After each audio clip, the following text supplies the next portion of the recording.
தமிழகம் உள்ளிட்ட 20க்கும் மேற்பட்ட மாநிலங்களில் மழை பொழிவு எப்படி இருக்கும் என்று இந்திய வானிலை ஆய்வு மையம் தெரிவித்துள்ளது. இது தொடர்பான கூடுதல் தகவல்களை தற்போது பார்க்கலாம்.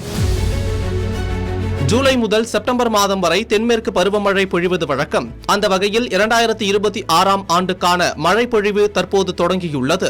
இந்த நிலையில் இந்திய வானிலை ஆய்வு மையம் புதிய அறிவிப்பு ஒன்றை வெளியிட்டுள்ளது. அதில் 20க்கும் மேற்பட்ட மாநிலங்களில் கடுமையான மழை பொழிவும் புயல் காற்றும் வெள்ளமும் ஏற்பட இருப்பதாக தெரிவிக்கப்பட்டுள்ளது. அதாவது நாடு முழுவதும் அடுத்த 3 இருந்து 4 நாட்களுக்கு தென்மேற்கு பருவமழை மிக தீவிரமாக இருக்கும் என்று இந்திய வானிலை ஆய்வு மையம் எச்சரிக்கை விடுத்துள்ளது.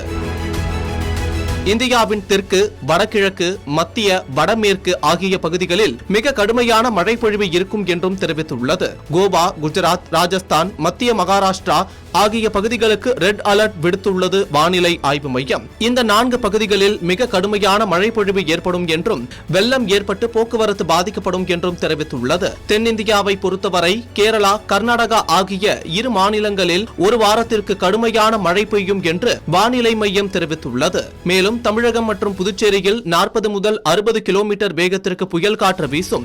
மற்ற மாநிலங்களை விட இங்கு மிதமான அளவில் மழை பொழியும் என்று தெரிவிக்கப்பட்டுள்ளது. ஹிமாச்சல் பிரதேசம், ஜம்மு காஷ்மீர், லடாக், உத்தரகாண்ட், பஞ்சாப், ஹரியானா, டெல்லி, உத்தரப்பிரதேசம், ராஜஸ்தான், மத்திய பிரதேசம் ஆகிய மாநிலங்களில் அடுத்த சில நாட்களுக்கு கடுமையான மழை பொழிவு இருக்கும் என்று கணிக்கப்பட்டுள்ளது. இன்னும் சில பகுதிகளில் 30 முதல் 50 கிலோமீட்டர் வேகத்தில் புயல் காற்று வீசும். இடியுடன் கூடிய கனமழை பொழியும் என்றும் வானிலை மையம் தெரிவித்துள்ளது. பீகார், ஜார்க்கண்ட், ஒடிசா, மேற்கு வங்கம், சிக்கிம், அசாம், மேகாலயா, அருணாச்சல பிரதேசம், நாகாலாந்து, மணிப்பூர், மிசோரம் மற்றும் திரிபுரா ஆகிய மாநிலங்களிலும் கடுமையான மழை பொழிவு இருக்கும் என்று வானிலை மையம் தெரிவித்துள்ளது.